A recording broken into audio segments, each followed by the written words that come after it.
And welcome to another episode of Signatures and Finisher Podcast. I'm your host, D.S. Wall. Before I continue, you see how I was paying attention, right? Got everything right. Somebody was over there was looking at something different over there. And he Hey, definitely I'm a wasn't man of paying many attention when you talents. went live. I bet you that giant ass poster he got at EO Skies somewhere up in his house. You leave my EO Sky posters alone.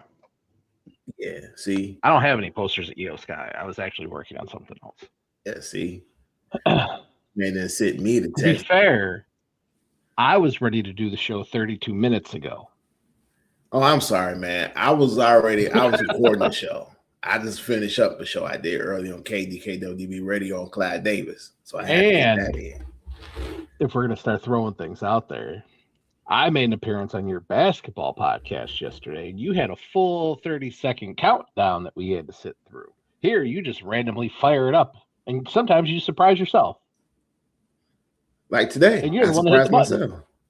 Oh, I'm sorry. Did you want to count the next show? We'll do a countdown. I told you, man, like, I'm just telling you. I'm going to try to keep everything interesting. On all three shows, I'm just trying to keep things interesting. Well, it's working. So, yeah. But don't worry, next week we'll have a 30-second, 35-second countdown, maybe a full minute countdown.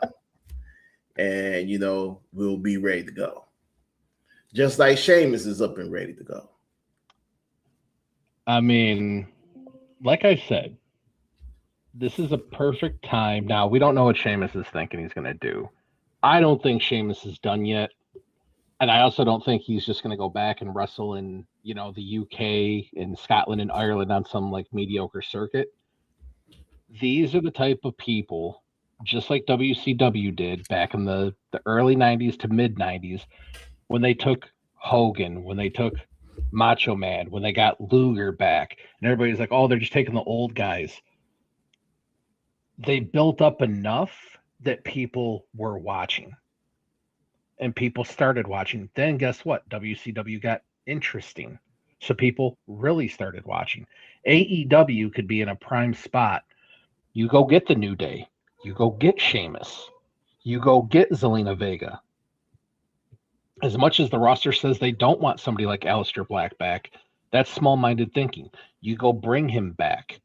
Now all of a sudden you've got some names that have a following out there. People will start watching. I'm not the biggest Sheamus fan. I think Sheamus got overpushed early just because of the relationship he had with Triple H being his workout partner. But Sheamus is still going to bring eyes to your product. Sheamus could have some good matches with some of the bigger guys over in AEW. Bigger as in like size-wise, like the Wardlows, helping solidify getting Wardlow to be looked at. Bring Brian Cage in.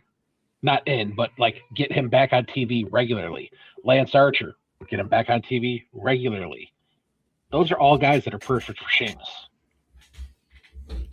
So if I'm Tony Khan, I'm all over this. Well, it's those small incremental steps that are going to get you take off. Yeah, we don't know what Sheamus is thinking about right now. We don't know what's his next plan is going to be. What's his next? What he going to do next? He's the smart one. He's getting out before he gets locked into something terrible. Yeah, that's why I titled this whole thing earlier. Sheamus is leaving the corporate wrestling for greener pastures. Now, Sheamus is an older wrestler. He's 48. So let's go ahead and get that out the way. But I put this article up on, who is this? Cage Seats. And, this is really what's happened is that Sheamus rejected a restructured contract deal. Mm-hmm. And he said no. And I don't blame him. I mean, look, the guy put his body on line for the WWE. He's been injured numerous times because of the WWE. He feels that, hey, the money that I earned it. Look at these injuries that I have suffered over the years from being out here performing in front of thousands and millions of people. And I don't blame Sheamus rejecting a restructured contract. And actually, this is more than just Sheamus. This is more about veteran wrestlers, how they are perceived by TKO. Now, Dave Meltzer had written something, and I'm gonna read it, and I'm gonna get your thoughts on this. He really say with considering that Sheamus is 48 and he spent significant time sidelined by injuries in recent years, his situation is no different from that of an athlete in other professional sports, according to Dave Mesler. When it's older wrestlers who they perceive as being on their downside and have big contracts, they have very much like an NFL team that will go rather than pay a guy a giant salary who is on the downside. We would rather spend our resources on somebody younger who also we can pay less, Dave Meltzer said on Wrestling Observer Radio. Meltzer noted that from the people he spoke with, TKO WWE parent company is willing to pay really, really giant money to people who are perceived as the stars, just as sports teams do. If that is TKO approach to dealing with veteran talent, it may help explain why WWE programming has increasingly focused on wrestlers' ages in both its storyline and commentary. In traditional sports, performance helps determine a player's value and whether a veteran is worth at risk, but a wrestler's value is largely defined by the promotion. If WWE emphasizes a wrestler's age and reinforces the perception that they are past their prime with less favorable booking, it could strengthen its leverage during contract negotiation. What did I say a number of shows ago? Commentators aren't there to call the match. They're there to influence you at home on what to think. Right. When you have CM Punk and Roman Reigns in the ring, and Punk is going in on Roman, and all Roman has to say is "you're old," and that's what sets off CM Punk, that was all scripted. So I fully believe that, yeah, they want you to think, "Oh, this guy is old." We don't need to be told CM Punk is old. You can look at the dude. Last night we watched Bum Wars. You basically got like the early 2000s YouTube videos of bum fights watching Sami Zayn and CM Punk in the ring. We know they're old. Sami Zayn's like 41. CM Punk's going on like 49. We don't need to be told that they're old. All of those guys, every single one of those guys in the main event picture there are all 40 plus. We've talked about it on the show before, leading up to WrestleMania. The youngest guy in that picture was 40 years old. Yep. But what are they doing with the young guys? Yeah, if you're Javon Evans, you're loving life. But if you're a number of the other young guys that aren't in NXT that are actually on the main roster, you're not loving life. But let's be honest. They want to talk about that they're pushing young guys so much, but they're not. They're pushing a young guy. Trick Williams isn't as young as people think either. They might consider him young because he's under 30, but I mean, a young guy is, like a Leon Slater when Leon Slater gets there. And same thing, back to what you were just saying from Meltzer. Why do you think that they're doing everything behind the scenes with TNA to flush out all the stuff that they don't want so that they can acquire TNA? Because if Leon Slater gets on the free market where he's just open to sign with anybody, WWE is going to have to pay buku money. Tony Khan is getting smarter with what he's doing with his talent. He'll throw a bunch of money at Leon Slater, knowing that most likely he's not going to get Leon Slater, but it's going to drive how much WWE has to pay to get Leon Slater up. So Tony Khan would still win. Because what have we seen? The second that they can dump money on people and get rid of it, or you need to take a pay cut, all of that is in the back of these guys' minds. Sheamus, I don't care if Sheamus leaves, but could Sheamus in a pseudo manager role, maybe something like the Brawling Brutes, do something to that effect over in AEW, where maybe instead of being an active wrestler, maybe he's like an MVP where he gets involved every once in a while. Because again, he's 48. He might not want to go through that grueling pace again. Maybe it is one match every 6 months. I'd be okay with that, but he still has enough of a name and he's going to draw eyes to your product. You've got Ricochet taking shots at New Day and things like that. If anybody thinks that Ricochet has a problem with the New Day, You're not going to talk shit about somebody and say, "Oh, I can beat you in Tekken." He wants those guys there. That was 100% him saying he wants those guys there, and they need to be there because they would bring eyes to AEW. And it's not, again, I'm not an AEW homer. I honestly haven't watched AEW since Forbidden Door, and before that, I hadn't watched since the previous pay-per-view. I haven't watched a Dynamite or Collision in a while, just because I don't have time. But I am all for as much trouble as you can cause the WWE for any promotion, the better. Because the WWE is a cancer that has been allowed to grow for way too long. They can almost set the market. That you see what they do with talent now. Oh yeah, you're in the middle of a contract, but we're not making enough money. But yeah, we just gave Triple H a $20 million raise. We just gave Ari Emanuel a $30 million raise. But we don't have any money. Like, come on. Look, I'm just shocked that Meltzer compares Sheamus to NFL players. Meltzer is one of those guys. You can listen to him all the time. And again, I could say 100 things. I'm going to be right on something. If that's the one thing that you want to hang your hat on, oh, I was right about this. I could hang my hat on. I told everybody on the show last week, don't be surprised if Sami Zayn doesn't even have the title by SummerSlam. Guess what? We were right. You were right. Everybody knew that. No,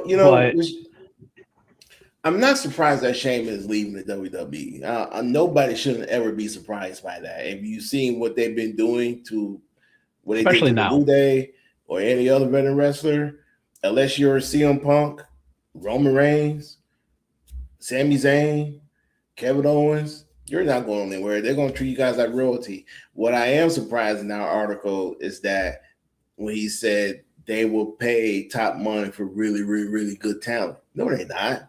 If you ever pay attention to what the WWE is trying to do, what Nick Khan are trying to do is they're trying to reset the market back to where it was, where they ain't have to pay wrestlers $5-10 million come join their promotion. They're trying to go back to paying guys $1 million, $2 million, $500,000, $700,000. And this is back where I'm saying this is a great time for AEW, because AEW can copy a lot of what the WCW did, but Tony Khan can be smart enough to see. Everybody knows what a lot of the downfalls of WCW was. Creative control of the wrestlers. That you don't ever give control of your company away to a guy that has his own best interest at heart. So Tony Khan's smart enough to know that. And secondly, you just have to have smarter booking. He has a stable base. He has stable financials. He doesn't have to worry about AEW getting sold out from under him. Like, the Time Warner merger. They made it clear they didn't want wrestling. There was nothing that was going to happen with that to save WCW. The writing was on the wall. Yeah. Even as dysfunctional as WCW was at the end, they still would have been fine if AOL didn't pull the rug out from under them. 100%. Where Khan, again, he can build by taking some of these older guys that still have a name that can still draw people in. And the more AEW pisses people off, I'm telling you, Bayley's probably going to wind up in AEW sooner than later. There's a lot of other guys that their contracts are coming up, or they're just not going to sign extensions, and they're going to get released sooner. And if I'm Tony Khan, I'm going after all of them. If I can use you, great. If I can't, hey, you made a little bit of money. Sorry, it ain't going to work. Yeah.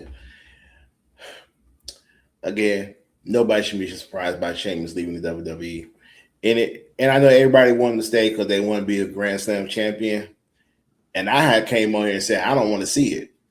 There's a reason why I don't want to see it. And this is one of the reasons why, because I don't think he had enough time to do anything like that. Because one, he stays hurt. Two, that regardless if you're a Triple H working buddy or not, Triple H is always going to look out for Triple H. He's not necessarily going to look out for you. He might say he's going to look out for you, but as we see, even guys that Triple H love and likes, and he wants to keep them in promotion, man, he kicked them to the side. Again, we don't know where Sheamus is going to be at. We don't know where he's going to land. But the only thing we can't tell you, you won't see him on WWE programming. If I'm Sheamus, just weigh your options. You can go to AEW and you can kill it over there, or you can go to the independent scene, kill on the independents, sign with AEW for a couple years, and retire. I mean, we seen him with Christian, we seen him with Adam Copeland, we seen with Bobby Lashley, guys who are over 40 and 50 killing the AEW, and Cross, who's over 40, killing the independent scenes. So when it's time for him to, like, you know what, maybe I'll go ahead and sign a major promotion. He just built his money up. And once he signed whoever is in New Japan or in AEW, he's gonna make a boatload of money. So Sheamus has routes to go. He has opportunities to go. And this is, I will never say this is a bad thing. This is actually a blessing in disguise. This is a blessing in disguise. Because what's one thing you kept saying is that there are so many wrestling promotions out here you can go to. Fans, tune in to watch other wrestling other than WWE, because you're going to see your favorite wrestler on one of these promotions one day, because they're going to either get released or they're going to walk away. Yeah. So, I mean, this is a blessing in disguise. And again, if you're a wrestling fan, this is music to your ears. Music to your ears. Because now you can see Sheamus do the things he loves to do. Maybe the WWE was holding back Sheamus back for a long period of time. Now we're going to find out. Now we're going to find out what Sheamus can do without the machine behind him, not being part of the corporate wrestling, without being part of the PG. Now we might see Sheamus being ruthless. We might see Sheamus being all types of crazy matches. I don't know, but this is not a sad day for Sheamus. I don't feel bad for Sheamus. I do feel bad about the whole situation as far as taking a pay cut or restructuring your deal. And they're going to take this approach on a lot of veteran wrestlers. That's crazy. Just go ahead and say you're just trying to save money without saying you're trying to save money. Yeah, they're basically just, we want to use you up and abuse you, and then once we don't feel that you're worth it anymore, you can take what we give you or you can be gone. That's 100% what it is. Yeah, but that's why I made the I think it was like 2 months ago in shows that we've done, when I said about Javon Evans. Javon Evans is probably going to be in a lot of crazy matches over the next couple of years, and don't expect to see him for a long period of time once he hits in his 30s. If he starts getting significantly injured, he's going to be in a wheelchair, or they're just going to cut him and let him go somewhere. They're going to use him while he's hot now, just like a running back. They're going to beat the hell out of him, and then they're going to drop him. Yeah. Now that's the football comparison I think Meltzer should have went with, where if you're older veteran wrestler and you're on the downside, you have no usage. We're gonna release you. If you're young and you like you said, like you're Javon Evans, we're gonna use the shit out of you, and then once your body comes broken down, we're gonna let you go, but we're gonna get you for the cheap. We don't want to pay you. But at the same time, why the hell is Rey Mysterio still there? Good question. You want to talk about somebody whose body's broken? That dude is broken.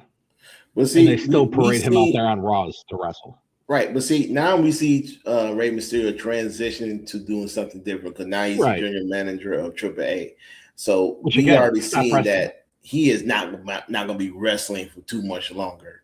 And I think who was it when he was supposed to fight Gunther at WrestleMania, and he quote unquote got hurt, but he came back for the IC title. Yeah, inserts himself in as a sixth person in a match. Yeah. But when I read that report to everybody, they said that Rey Mysterio, I think his last match was being September, October. It's going to get his son Dom. He's going to retire. He wants Dom to retire him. So, I mean, we see Rey Mysterio transition to doing something different. We know that CM Punk, once his contract is up, he's going down to NXT to work with the talent down there. We see that Cody is going to walk away from wrestling once his contract is up. We don't know what Roman Reigns is going to do. We can't sit here and say he's going to go to Hollywood, because we just don't know. We don't know what the Usos going to do. We don't know what Seth Rollins is going to do. Becky Lynch, I think she got 3 more years left on her deal? 3 or 2 more years, then she's out. Something terrible like that, yeah. Yeah, and she's out of here. So the WWE automatically is going to lose out their veteran wrestlers because they don't want to do this anymore, or they want to work with the new generation of wrestlers. But yet, though, the one thing that Meltzer forgot to mention is that they're not using their young talent. Yeah. They're only using a few. They're using Oba, they're using Trick. By default, they got to use Carmelo by default. Ricky Sands is not a young wrestler. Let's use Sami from last night as an example. They're saying Sami lost because they don't view him as a money player. You gave this dude 9 days, and you wrote him off that fast. So what do you think they're doing with the young talent? They ran them off fast. You had one match. You didn't exactly set the world on fire, so you can kind of hang out, and we're just not going to renew your contract. What we talking about Braun Breaker? Braun Breaker is supposed to be the next big thing, right? He's supposed to be the next young superstar to get a world title run. He is now in the tag team division with Austin Theory, and they just won back the tag team titles, which we will talk about from the Street Profits. The Street Profits had a 14-day run with the titles. We will talk about that later. So at what point should we sit here and say, hey, they're using a young guy, young people? So Ruka, I'm just waiting for them to take the title off of her. Who else is young? Need to. Tiffany Stratton. It's just a matter of time they take the U.S. title off of her. Because what is she doing with it right now? Yeah, but at the same time, if they take the title off of her, it's just to put one of the bigger titles back on her. Because again, look at the women's division, same as the men's division. Becky Lynch ain't got too much left. Bayley ain't got too much. No, I shouldn't say they don't have too much left. They're not going to be around too much longer in WWE. Becky already told everybody, this is it. This is it. Yeah. This is her Becky's already done. We already know that. But like Charlotte Flair, she ain't going to be around too much longer. No. Not to mention her legs are shot. Like there's a whole bunch of the women. It's basically your main event scene that are going to be cashing it in and calling it a wrap. Tiffany's 26, 27. That's going to be their workhorse for the long sustainable future. Yeah, Naomi's coming back. We don't know when she's coming back. But she's Naomi like 36, 37 years old. She just had a baby. So she's coming back. Don't know when. How much longer you Bianca Belair is about to be having a baby pretty soon. And she's in her 30s. So again, like they keep talking about how they want to use the young talent, and you're not really using them. What's Roxanne doing? Being a valet for Liv Morgan and Raquel Rodriguez. In prime example, what did we talk about months ago? Is that what's her name? Nia Jackson's 41 years old. Mm-hmm. You know how they revitalized her career? They put her in a tag team with Lash Legend. Lash Legend's in her late 20s, around the same age as Trick Williams. And what did I say months ago? They're going to split them up because they just gave everybody the blueprint on Tiffany and on Jade on how they're going to get them, put the titles on them. And once they split them up, where Nia Jax gonna go? Where's she gonna go? She in her late she 41, 42 years old. She's not gonna be around too much longer. And just a matter of time when they approach her, hey, you want to restructure your deal? Hey, you want to restructure your deal? Yeah, but the thing with Nia is she's gonna come back looking completely different, and that might be enough for them to be like, hey, we got something to work with here. Oh, wait, my bad. I misspoken. Because they ain't going to do that to the Rock's cousin. At least I don't think they will. No. And I don't know if you've seen pictures of her recently, but she looks a whole lot different than what she did just 3 months ago. Of course. Like a whole lot different. Yeah. So that might be enough for them to be like, hey, you're going to get a whole new audience now, and we're going to run with this and see what happens. Yeah, actually, let me pull it up. You said how recent? Because I seen it 3 months ago, and Oh no. Talking. Let's see. Hold on. What was this one dated from? This was in People. oh wow, Of course, it doesn't have a date on it. Yeah, she's like almost 200 pounds skinnier. yeah, I see it. Oh wow, So that might be the hey, we got something to run with here, and she could go right back into the main event scene looking like that. yeah, she might, but also you gotta look at it. Her style of wrestling, is so physical that she kind of like Sheamus. You get that age, you wrestle that physical style, you tend to be injury prone. Yeah, but her style is a very slow power move base. Doesn't require a lot out of her. No, it doesn't. It But requires a lot out of the people she's going against, but not out of her so much. yeah. But with that said, though, man, good luck to Sheamus, and I look forward to seeing his next move and where he's going to end up. And like I said, it's not a bad day; it's a good day because the opportunities is out there for him to do some good things and some great things in wrestling. It's out there. Well, for let's him. put it this way: they weren't trying to restructure his contract because he was a struggling performer. Dude's been making money for a decade. Like, he ain't hurting. But as we end up, I think everybody got to ask this question: who's next? That's just the bottom line. Well, you Who's gotta next?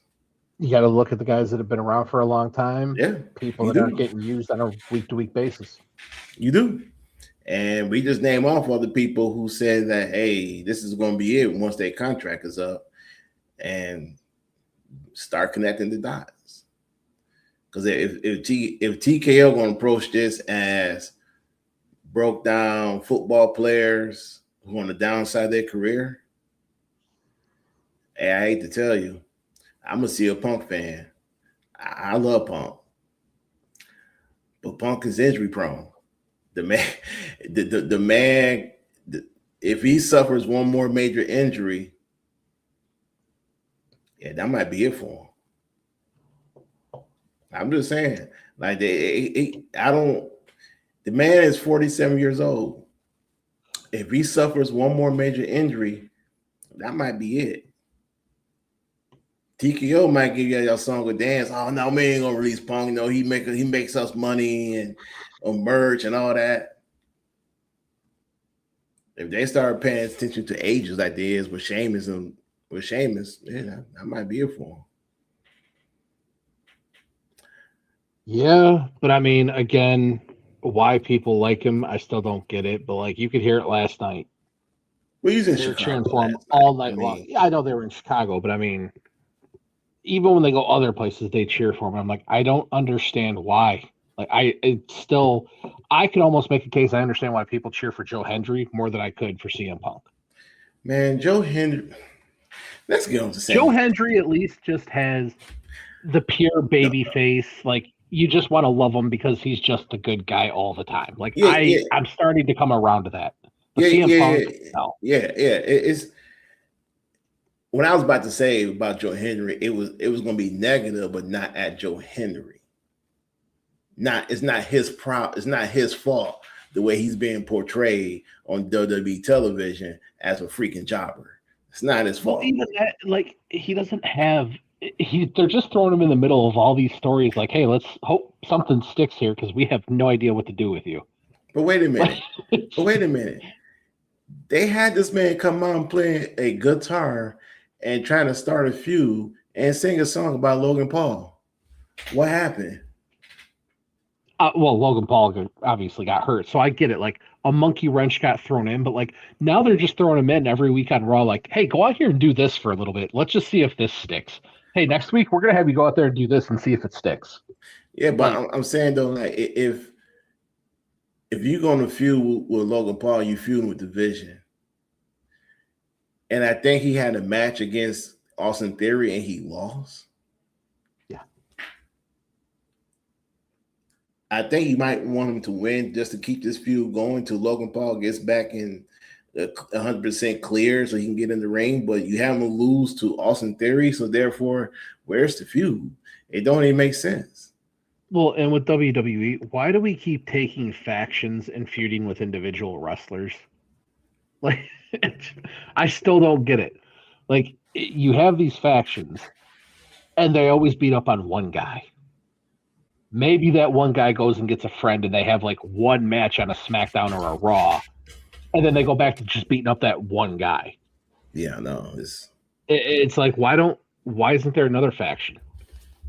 No, at least the MFTs and the Wyatt Six were going back and forth, but that got super stale because there was no character development from any of it whatsoever.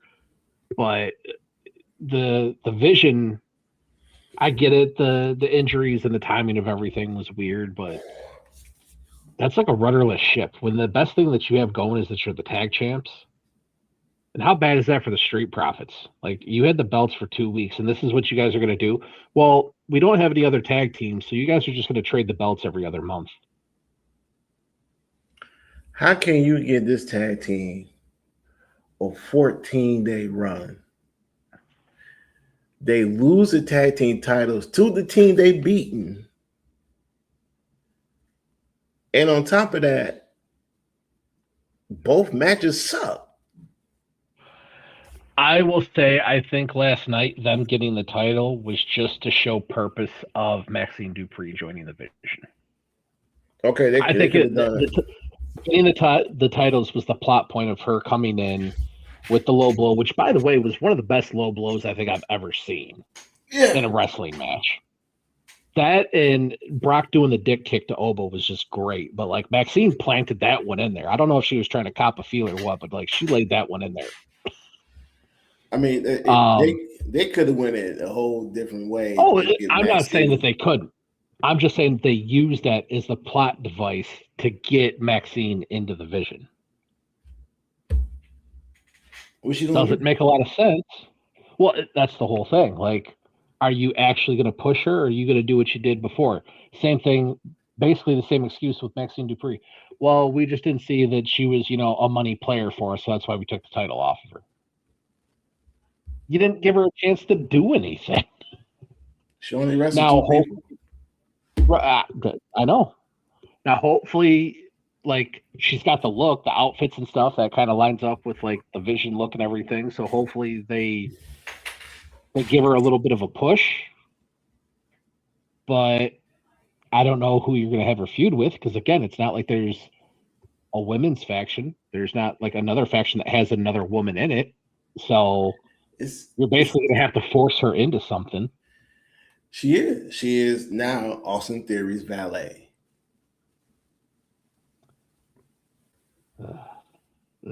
And let's go back to him beforehand. The Vision had to win the tag team titles to get Paul Heyman's attention. So that should tell you everything that we need to know about Paul Heyman and his direction with the Vision. Man, more importantly, his direction and his partnership with Braun Breaker. I would say by SummerSlam that he's going to be done with the Vision. He'll be with Oba.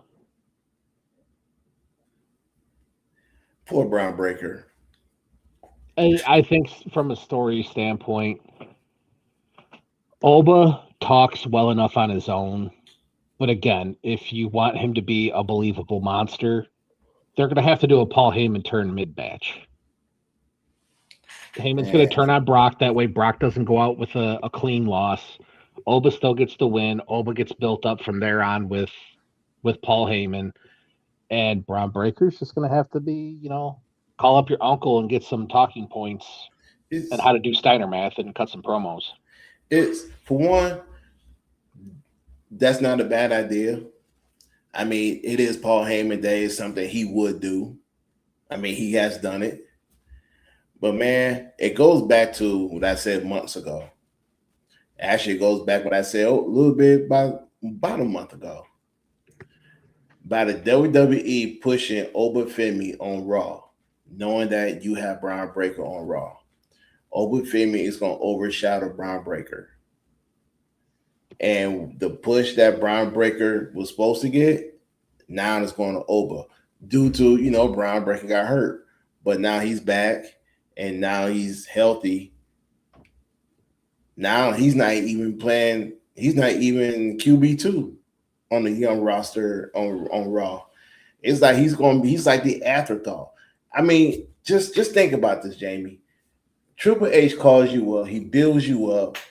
He's done everything to make you the biggest young superstar on Raw. You get injured, plans change, and we understand that. You come back. You come back early from your injury. You sacrifice your health and everything to come back at WrestleMania. Now you just an afterthought because Obafemi took all your run, took all your energy, took everything that was going to you. Now Obafemi has it. And that's why I had said what I said, they need to separate both guys, because if you can continue to keep both guys on the same show, Braun Breaker is going to be overshadowed by Uber, and he's never going to get the push that he thought he was going to get. Yeah, it's 100% true. But again, it's also just how the pro wrestling world is. Yeah, one little thing happens, and everything gets derailed. I mean, we've briefly talked about it before, but Honky Tonk Man talks about all the time how one decision, he had an issue with losing the title to Macho Man. Not that he had an issue losing to Macho Man. He had an issue with the fact that Vince didn't come to him. They had a meeting, and Honky Tonk Man talks about basically Vince was just talking to Macho Man about what was going to happen, and Elizabeth was there, and basically Honky Tonk Man is in the room hearing all this, and nobody's acknowledging him but Macho Man. And so he threw a fit about it, and him throwing a fit, he didn't lose to Macho Man. He kept the title, but that then deferred the butterfly effect, the whole thing. Ted DiBiase was supposed to win the World Heavyweight title from Hogan that night. That didn't happen. So then DiBiase had a 30-year grudge against Honky Tonk Man for this one opportunity of getting the belt, was taken from him because Honky Tonk Man made a decision which altered everything. And it's just that one little thing. And it might take Braun Breaker another 2 years to get back into this spot, because the ultimate end goal now is going to get an Obafemi versus Roman Reigns. Whether that happens at WrestleMania next year or if it takes another year, that is going to be the ultimate end goal. Yeah. Now, the problem is you have to keep those two separate to where fans don't start looking for it too soon. Yeah. That's why you need to put Oba on an opposite show as soon as possible. Yeah, because how many times, actually beginning of the year, we see Roman Reigns feuding with the Vision as well. Then they speculate, are we going to keep Roman Reigns and Braun Breaker separated for a certain amount of time, because that's going to be the big main event right there. It's going to be Roman. It's going to be Braun Breaker at SummerSlam. And Braun Breaker's going to go over, and he's going to be the new champion. He's going to be the man on Raw. Yeah, funny how that changed. And again, if they would have had Braun Breaker beat CM Punk on the first episode of Raw for the year, we could be talking about a whole different thing. He could have gotten injured, come back, and went right back into the main event picture like nothing happened. But because they didn't pull that trigger, they basically have to build him back up again. And they really honestly have not done a good job at doing that. The best you could do is put him in a tag team. I get it. Logan Paul got hurt. Use that time to build up Austin Theory. It's not out of the realm of possibility for people to look at him as a solo star. The dude had the U.S. title for a good long time. He's got the look. He's got the ability. You could have pushed both of those guys. Get them involved in separate storylines where they come to each other's rescue time to time. So you still see the unity of the Vision there, but you could have pushed both of them. Yeah. When the Evolution faction was at its highest? When all of them had gold. They were all doing their own thing, but they all came together when they all had title matches. And then they all got gold. Yeah. That's the vision is basically supposed to just be a new evolution. But they Yeah, failed. yeah. I'm just pitching this conversation that Triple H had with Austin Theory, because Austin Theory was one of the original Triple H guys down in NXT. Mm-hmm. Hey, Austin, you the future. You gonna be the future champion. But I gotta take that money bank briefcase from me, because I can't, ain't no way in the world I'm gonna have you go over Roman Reigns. Hey, Austin, you got a full head of hair. What I need you to do is shave your head. Yeah. All right, man. Boss, what you want me to do? This is what I want you to do. I want you to take 6 months off. When you come back, shave your hair, get a little bigger, and we're going to put you in this group called the Vision, where you're going to be the fourth most important person in that faction. The fourth. I mean, the fourth, but don't worry, man. We're going to make you look good.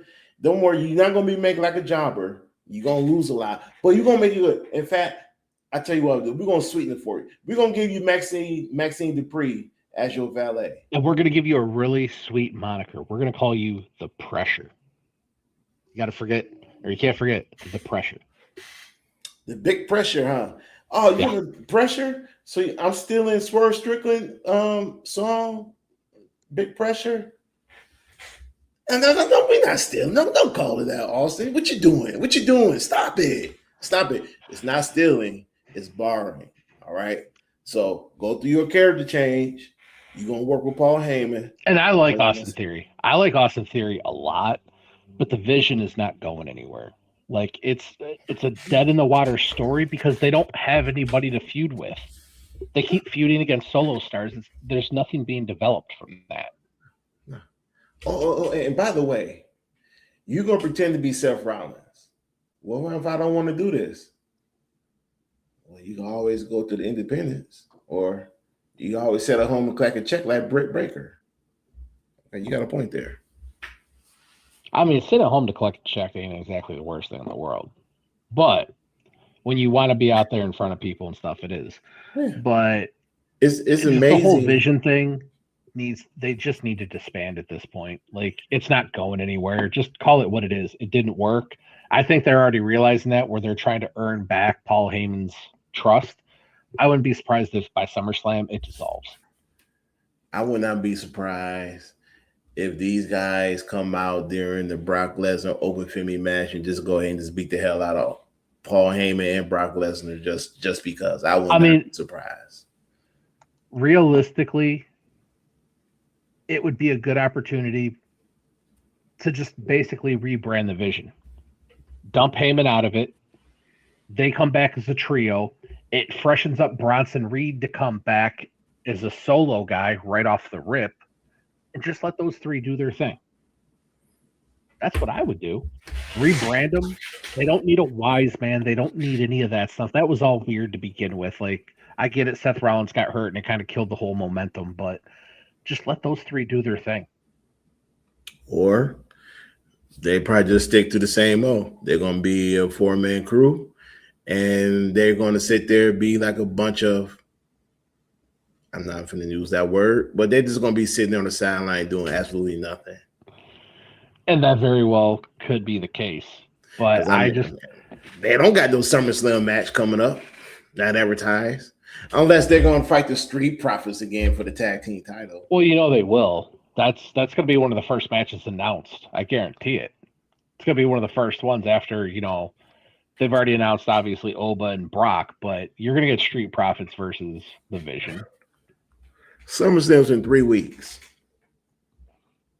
I can't say this card is going to be a great card or a bad card because we don't know, because it's incomplete right now. The WWE found a way to crash, or I should say they found a way to piss off Sami Zayn and make him crash out. How you do that? Well, you give him a 9-day title run. 9 days. You hear the internet, you hear people, even Jamie mention it, is that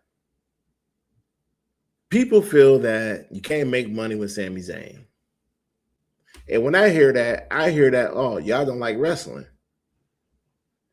You can make money with Sami Zayn. It just has to be in a match where you're seeing him just get whipped all across that ring. That's what it is. He has to be People want to see him get hurt. Basically, you need to McFoley him. If you want to make money with Sami Zayn, you got to McFoley him. Yeah. No one they want to be a punching bag, a jobber, one of those sympathetic characters. And the same stuff we get tired of. See, what we forgot about the WWE and Manning Triple H is that when they do their booking, they book for the moments. It was a hell of a moment at Night of Champions for Sami Zayn to win the title, to celebrate with the fans in the stands. You've seen the videos on YouTube where he's riding around in the car with the title belt strapped in to the seat. You see him going to restaurants with the title, got his own chair, the whole 9 yards. Then he comes back on SmackDown, and when he cut a hell of a good promo, and he said, I want no part of this. That's when you knew. That's when we all should have known. Sami Zayn was not going to have that title past Monday. We already said he's a transition champion. We just didn't know how they was going to do it. But we knew Sami Zayn was not going to be champion for too much longer. He had to defend his title on the Raw show, not on the SmackDown show. He had to fight Cody Rhodes on Raw, defend his title, not on SmackDown, but on Raw. How did they get CM Punk into this match? Easy. Cody Rhodes got hurt because of Gunther. He got attacked. He had to go to the hospital. Oh, we need a Subaru replacement. Out of nowhere, here's Nick Aldis. I thought he was suspended indefinitely, Jamie. Like I said, consistency matters. The little things that WWE just expects you to gloss over, like you should be thanking me. I did your job for you. Like, you're not even supposed to technically be there if you're suspended. So, like the whole thing, it's just dumb. And the reason I said it last week is when I looked and saw that Raw was going to be in Chicago, I'm like, they're having him defend the belt, and it's going to be in Chicago. That already tells you what's going to happen. And then as soon as Cody got put through the table, I'm like, okay, I already know what's going to happen. And then they reinforced it by having Gunther kick the car door. And I'm like, I already know that CM Punk's going to come out and win, because that's going to be the replacement. It's either going to be a triple threat match, which I kind of thought they were going to make it a triple threat match. And then obviously it was just CM Punk. But I got up to the Street Profits losing, and I was like, all right, I don't even care. And I shut it off. And then I was like, I should probably watch it. I left it off for like an hour. Like, Raw was off by the time I turned it back on. Yeah. So I didn't see any spoilers, but I watched it, and I'm like, this is so lame. I don't feel bad for Sami, because no matter what, they can say he was a WWE champion. You still have to say that he was a Grand Slam champion, or he is a Grand Slam champion, blah, blah, blah, blah, blah. But why even give him the title to begin with? But like you said, it's the moments. Last week, I think they said it got 74 million views of him winning the title or something like that. That's all they care about. And the reason that match went on so long last night was so that they could get their ratings up. They had the match on long enough so that people that weren't watching could tune in to see CM Punk on and win the title. That's the only reason that match went on that long. It's a few things. You gave this man a 9-day title run, and he loses it on his first defense. That's like a slap in the face. Hey, Sami, yeah, you're gonna lose tonight. I just won the title. Yeah, but CM Punk's back, so we're gonna make money with Punk. We're not gonna make money with you. We don't want to upset the corporate people who we got deals with on TV. They want Punk to be champion, so we're gonna make Punk champion. Sami's been there long enough. I'm sure they probably told him up front, hey, you're gonna have the title, but you're gonna be losing it at this time. Well, yeah. Like, after 24 years of working his way up to be champion, he loses it in 9 days. And not just in 9 days. He lost it to a guy that he doesn't even like personally. He lost the title to a guy that he can't stand personally, yes. Well, that's what I'm saying. Nobody likes Punk. And that's the thing. If this would have happened to CM Punk 10 years ago, CM Punk would have walked out of the company. I'm willing to bet if this exact scenario would have happened to CM Punk even now, he's not a different person. He's just keeping his attitude in check because he has nowhere else to go to make money. He couldn't cut it in the UFC. He burned all of his bridges in AEW. He's got to keep his trap closed here. But I'm willing to bet this could have even been enough to send him over the edge to walk out. What he did last night. If this would have been reversed and Sami would have beat him after 9 days, that could have put him over the edge. The only thing I can say in comparison to that is that I know Punk don't get along with Roman Reigns. And I know we all, worst kept secret, he did not like losing to Roman. But regardless what we think, Punk changed. Punk did change. Punk didn't change. But hold on, wait a minute. Punk did change. But old feelings stayed the same. He didn't like losing to Roman. And we all know he was pissed off about that. I mean, at what point in time would the WWE grant somebody not 3 months off? Never happened. So CM Punk comes back after 3 months off, look bigger than ever. I gotta tell you why that is.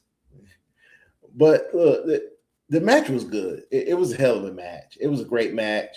I feel for Sami because he worked his butt off to get to this point, only to lose the title in 9 days. He crashed out. Not he made that TikTok video. I don't blame him. He lost it to a guy that he personally don't like, but he'll do business with. And as he said it, I lost to a guy who's been gone for 3 months, and he just walks right in, he get a title shot. Well, the best part is go back to earlier. Seth Rollins did a killer promo, but then LA Knight came out and one-upped him. And what was LA Knight's promo about? Bloodline. Guys getting title shots for no reason. Yeah, title shots, yeah. Yeah.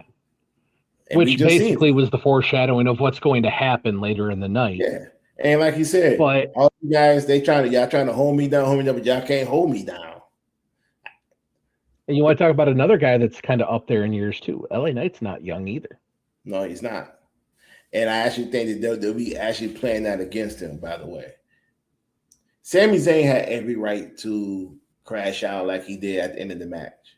But the one thing that we got to pay attention to is that character development.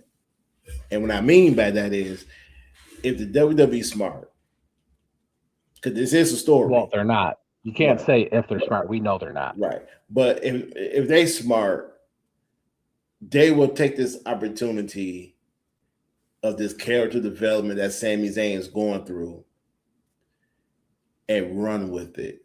Because now what they did is that now Sami has an argument about getting a title shot at SummerSlam. He has every bit of one of the rematch. And guess who else? Cody Rhodes. So now the WWE put themselves in a situation where Punk is champion and he got two guys who legitimately have a gripe with him. And now they probably going to want their shot. I mean, they're not going to let Sami Zayn get into the whole reason he doesn't have the title going into SummerSlam. They don't want to see him in the main event. So this is the other part that you have to consider is the business aspect of it. WWE has not been doing good numbers. Like that's public information. You can look it up. Their ratings have not been good. We've talked about it on the show. Their Raws, they're getting some of the worst rated Raws they've had since they moved to Netflix. So they're not going to risk putting Sami Zayn in the main event to cloud things up when you can have CM Punk versus Cody Rhodes, because that's ultimately what it's going to be. Nobody wants to see Cody Rhodes. No, but the advertisers do. That's the thing. I get that, but nobody wants to see Cody Rhodes. I mean, listen, it's everything we saying is nothing offensive against Cody Rhodes, nothing against Sami Zayn, but everybody's ready for two things with Cody Rhodes. Either you're gonna go away for a long period of time and redevelop your character, or you're gonna turn heel. Well, he's gonna turn heel. The CM Punk thing is gonna be ultimately what turns him heel. It's a dumb reason, but that's what'll get the character change. But nobody wants to see Cody Rhodes. Nobody wants to see CM Punk. The only people that were excited about a CM Punk win last night were the people that were there. USA was happy. Yeah. But like nobody really cares to see CM Punk versus Cody Rhodes, but that's what you're going to get at SummerSlam. Sami Zayn isn't going to help that either. And if they thought Sami Zayn could actually sell tickets, Sami Zayn would have the title. And it would either be Sami Zayn versus Cody Rhodes or Sami Zayn versus CM Punk, but you're not going to get that because they don't think he can sell. And I get it, because I wouldn't pay to watch a Sami Zayn match like that. I might pay to watch other matches, and he just happens to be there, but I will definitely watch the Sami Zayn match in the main event because he's a good wrestler. But the problem is, though, is that I've seen CM Punk versus Gunther already, and we might get that again down the road. I don't want to see that because you made Gunther look like a chump, and he never got his rematch back. CM Punk's not going to have the title for a long period of time. I don't know. I can't. CM Punk has the title right now. Who gonna beat him for it? Is they not gonna put it on Sami no time soon? We all don't want to see Cody with it. The only one that I can see it's gonna wind up going on Gunther. Maybe, or it's gonna unless Randy Orton comes back. And he ain't no hurry to come back yet. He's still on vacation. Again, yes, I'm on vacation for all of these months because I make so much ludicrous money with WWE. You want to talk about somebody that they would be getting rid of because they can't work anymore? Randy Orton would be at the top of the list. That dude's body is broken just like Rey Mysterio. But it's going to be Gunther. Because, again, unless Cody does go full heel, then they would put the title back on him. I could see him doing that. But if they don't let him go full heel and he's doing this little tweener thing that he's been doing, it's going to have to go on Gunther. They only put the title on CM Punk because of, again, the moments like you talk about, and because they needed somebody that was going to make sure that they could sell SummerSlam. That was it. You know, SummerSlam ain't sold 30,000 seats yet. That's my point. They're now advertising. I don't know if you've seen it, and I'm probably only seeing it because, again, Raw's coming up, I think, in like 2 weeks to Michigan. The 20th. Yeah, the 20th. So yeah, you told me you see the Miz on your TV. Well, yeah, but now they're saying all their live events are getting 25% off, and they're saying it's a 4th of July sale. I'm like, when did WWE ever have to do this under Vince? They never had to do nothing like that. Exactly. So it's not showing the Miz now. Now they're just showing up like a word ad saying, put in, I think it was Code America or something, you get 25% off tickets. But it's like, nobody wants to pay your prices to see the product that you're putting on the screen. Like, and that, like you said, they haven't sold 30,000 because, again, you're going into it with your lead story being Sami Zayn. Well, not even that, Jamie. It's okay. Let me clear this up. When I say 30,000, not even for both nights, it ain't hit 25,000 yet. Mm-hmm. I'm talking about this SummerSlam is so undersold that they might have to move this to the Target Center. WWE currently has, like, I think we talked about it, was on the last show or the second to last show that we did. They have this overinflated ego of what they think that they are. They think that they're the size of Major League Baseball or the NFL. And they're not even remotely close. Like, oh, next is going to be SummerSlam is going to be 2 nights, and then Royal Rumble is going to be 2 nights. So that way all 4 of our shows have 2 nights. You can't even sell out SummerSlam. This is supposed to be your second biggest show of the year. Yes, and they can't. Let's take this one step further. It goes back to when I said I watched that interview with D'Lo. Your biggest superstar in the whole company sits on the board of TKO. He sits on the board of WWE. He sits in the big chair. He sits in the high chair. D'Lo said it best. If Dwayne Johnson believes in the product, he will promote it. You will see him more, and tickets will be sold. Ari probably did not place that phone call, but if he did, he got rejected. He don't believe in the product. He don't believe in the storytelling, and he doesn't believe what he's seeing on TV. If you think The Rock don't be watching WWE wrestling, y'all crazy. This man see what's going on. He's not promoting this crap. And this is the guy whose family member is part of this bullshit. Yeah. Your cousin is one of the key players in the entire company. So, and he's not promoting it. He did one of these after he didn't get his way for Elimination Chamber and everything after that. This is what he did.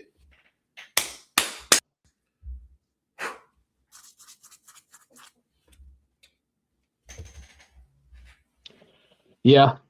And they've got to stop the internal struggle. If they're really having a beef like that, obviously The Rock is going to win every time because he's on the board. Yeah. So if you're that conflicted with Triple H being in charge, get rid of him. Because it's going to turn on you. Fans are going to stop watching. The WWE, again, is not the NFL. It's not Major League Baseball. It's not even the NHL. SummerSlam is not even sold out. Not night 1, night 2, not even close. And we talking they playing in a football stadium. And when I mean it's not even at 30,000, I mean like the lower bowl. I'm talking about the seats on the field. They're empty. It's like if you combine both nights right now, I think it's like not even close to 30. So you're gonna have like people here, people there, people there, people there. The W don't got enough curtains to close out a lot of these damn sections.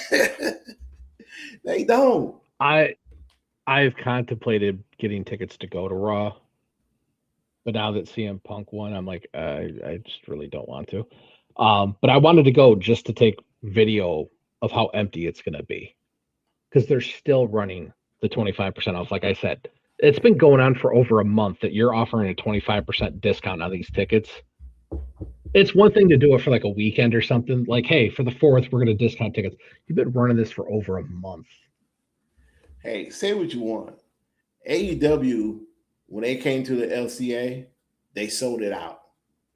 When they decided to downsize and do smaller venues, and they went to Masonic Tempo, they sold it out. The WWE, they're coming back. Both times, they was in Detroit. They're coming back to Masonic Temple the week after Raw. They're doing Dynamite and Collision here. And I guarantee you it's sold out. Oh, I guarantee it. WWE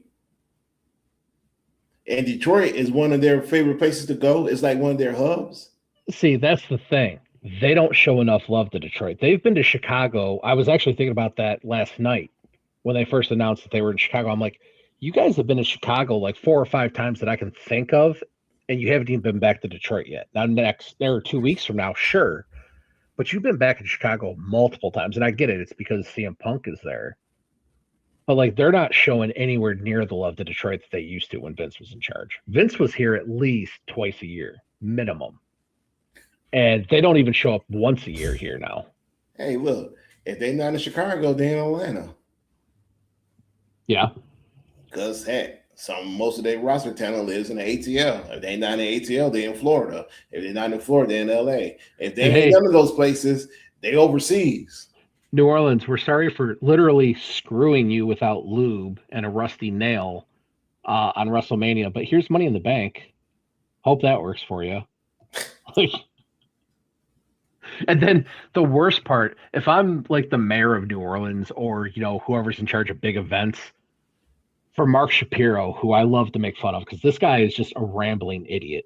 Like, if you ever want good sound bites, just look up Mark Shapiro interviews. This dude says the dumbest things all the time. And he's part of the whole, they have a bigger ego about themselves because he thinks that the WWE is the NFL. That's crazy. Maybe we made a mistake in going to Vegas 2 years in a row. You don't think? Like, hindsight's 2020. People told you it was a mistake up front, and you guys still did it. Yeah, it's TKO. Before we get back to Sami, TKO is a company where they make mistakes, they won't learn from it. If they can go to Vegas 3 years in a row, they would. Mm-hmm.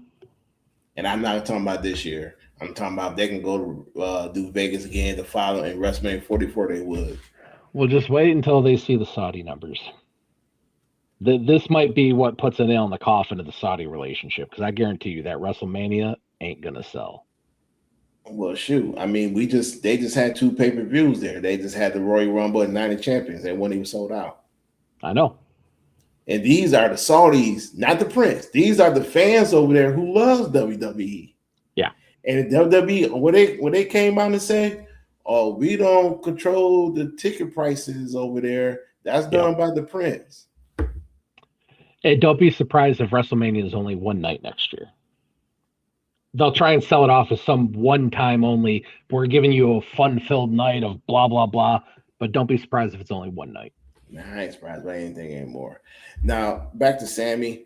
They have opportunity to run with this, because I do believe this right here is going to give Sami all the fuel in the world to go on a hot streak, in which, again, I would not be surprised if Sami Zayn wins the Royal Rumble, goes into next year WrestleMania and wins it. Why?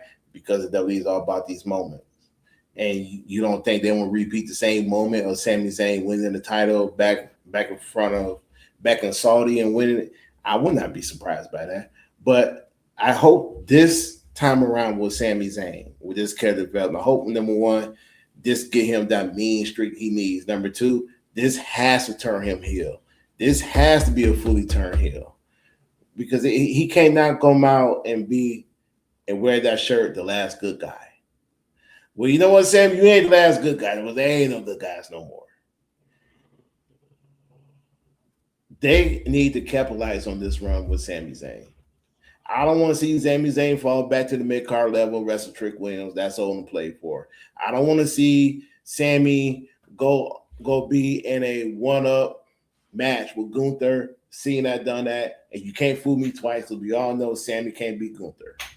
You're not finna run that by me again. I hope Sami stays in the title picture as long as Punk is champion. I want to see Sami in a title picture and battling Punk, Cody, if I have to say his name, whenever he gets done with vacation, or Randy Orton. Because he deserves that now. What's one thing you said? You got to take someone from the mid card and bring them up to the main event card, and now you got to make them relevant. You cannot make them be unrelevant.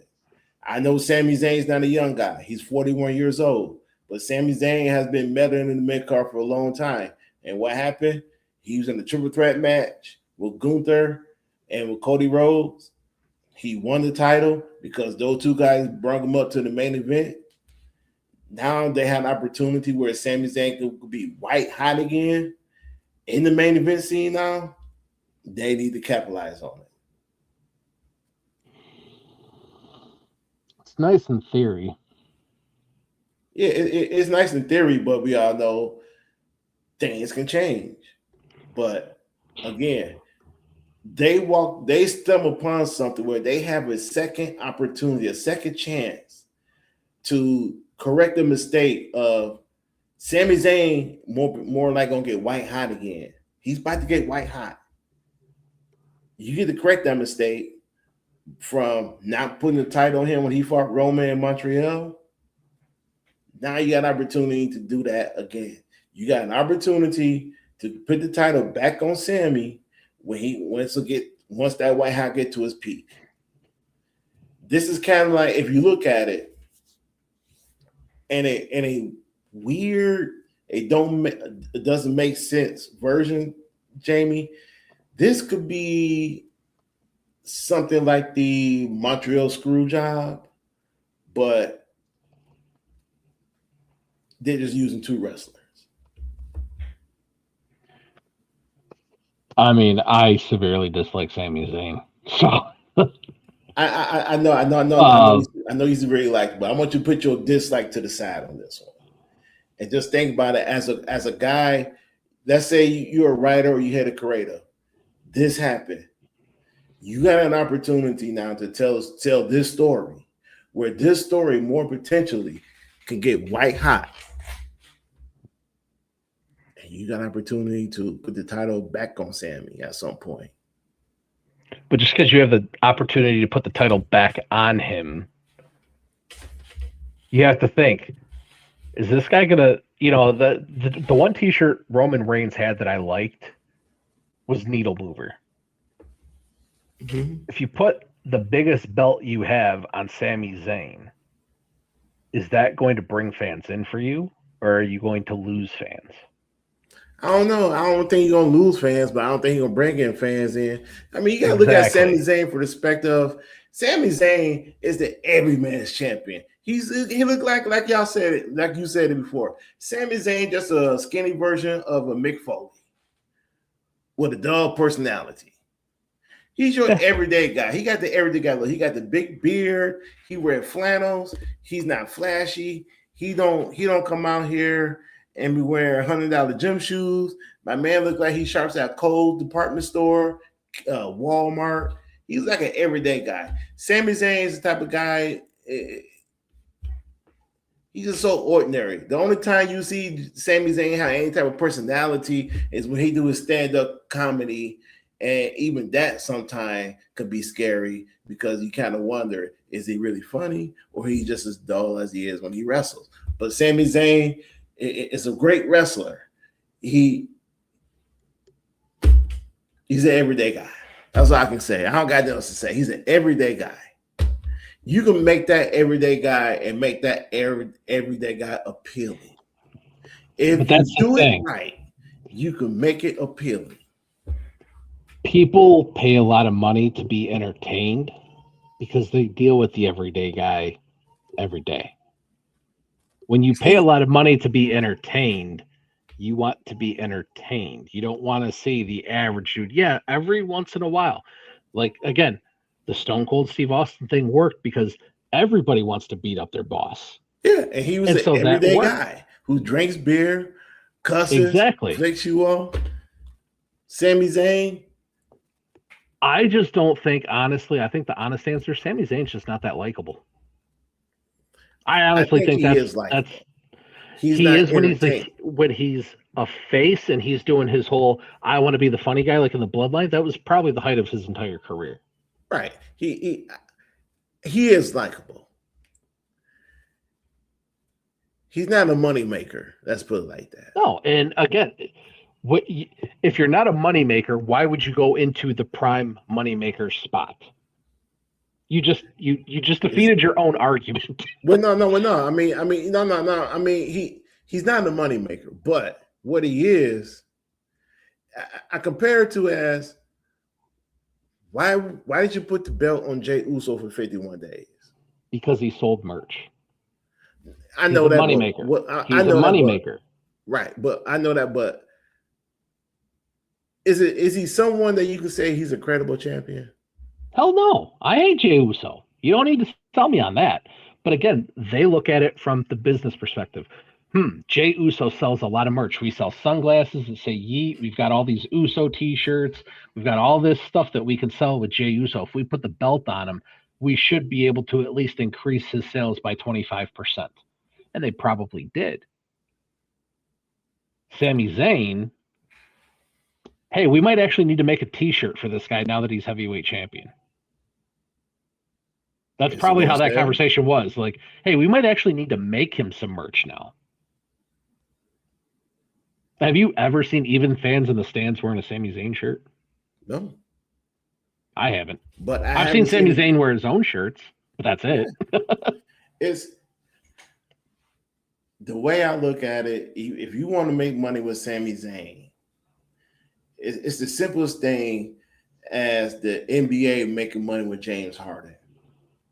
Every team he plays for, they make money with James Harden. How they do that? Well, James Harden sell his beard. And what Sami Zayn has?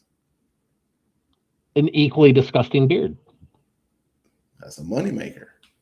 Trust me, I mean, I still live in Michigan. We sold the Ben Wallace hair. So if you telling me that you can't sell that ridiculous beer or you can't sell the Sami Zayn hat, you can't, because Sami Zayn wears a Kango. He wears a Kango. And if you can't sell that, but then again, if you got to reach and find things to sell for Sami Zayn, Yeah, then you're that's a going out on a problem. very But very thin limb to try and make a case for Sami Zayn being relevant as a champion. yeah, but I think they what they need to do is I think they need to tap in on a different side of, you know what, maybe we gotta start listening to the fans a Well, little I bit think, more when it comes to Sami Zayn. like what I was alluding to earlier, if they were in a better position with their TV providers and ratings, they could probably have a lot more flexibility to take a Sami Zayn and say, just trust us. And then work a storyline that does turn. Because there is potential that, like you said, you could make Sami go full heel. But who is he realistically going to keep smashing to build himself back up into the title picture? You're not going to let him smash Punk because Punk just won the title. You're not going to let him smash Gunther because it's Gunther and you have to protect that guy as much as possible because Drew McIntyre ain't coming back anytime soon. Yeah, and like You I only said, have, it's not believable. yeah, and you're not going to let him. You might let him smash Cody once just because of the heel character that he potentially is. But if you also flip Cody, why would you let him smash Cody if Cody's also going to be a heel? So you can do it, yes, but they'd have to be very selective on who they're having him take out and things like that and how they go about it. But could Sami win the title back at like a Money in the Bank? Yes. But it just shows you that they gave him the title for the moment because of where they were when he won the title. He got WWE got all those views. 74 million people checked it out. I wasn't one of them. 74 million people checked out on social media that he won. Cool. But they don't trust him enough to sell out an event that's already struggling mightily for being a 2-night event. And you heard 2 weeks ago that WWE and CM Punk were at odds on creative of what they wanted to do. And then boom, this happens. Do you really think that they planned this a month ago to have CM Punk win the title on a Raw? Don't you think they'd want to save that for a PLE? But no, they had to pivot. You got to keep CM Punk happy because you're paying him a ton of money. And at the same time, you've got to get fans interested. They're not going to be interested with Sami Zayn. And you're leading into, we've got to sell views and we got to make ESPN happy and we got to sell tickets, period. Because this thing ain't even halfway full. Yeah, you might have a point there. For the last few minutes of the show, I wanted to talk about the Judgment Day and Io Sky, but I gotta say that's incomplete because what I seen yesterday, I seen Io Sky take out two. She took out Liv Morgan and took out Roxanne Perez. Uh-huh. And I was there thinking, like, realistically, that's no way in the world that woman can do that. But then again, No, so yes, she could. I mean, it's not like Liv Morgan. If it was like Raquel, different story. But, you know, Io and Roxanne are almost the exact same size, and Liv is only like an inch or two taller than Roxanne. Yeah. It just kind of how she did it. You know, she jumped off the barricade and onto Liv, and then got up, threw Roxanne away. And now I'm sitting here thinking, you know, that Raquel has said, hey, I'm going to do this alone. I don't need you guys' help. Just go ahead and just do this already, please. Because I'm sitting thinking, why Io Sky is in this match anyway against Liv Morgan for the title? Because they beat her up the week before. Right. It makes no sense. What makes sense is if Roxanne or Raquel were to turn on Liv and had them one of them three or them three long battle for the title, I'll have Io battle whoever on SmackDown for the SmackDown title because we don't know if Rhea is coming back or not. We should hear something with them pretty soon whether they're going to strip her the title or she's going to be at SummerSlam. But it just the more I watched it, the more I just think like, damn, it would make more sense for EO to be going for the SmackDown title. It would, but at the same time, they're going to use this. EO's going to beat Liv probably because of some failed attempt to help Liv win. And then that'll probably be what they use as the catalyst to break up the Judgment Day. Now, I know we've talked about this multiple times because they have every opportunity to break up the Judgment Day, and then they don't. The Judgment Day is probably the least believable faction in the history of wrestling in its current format.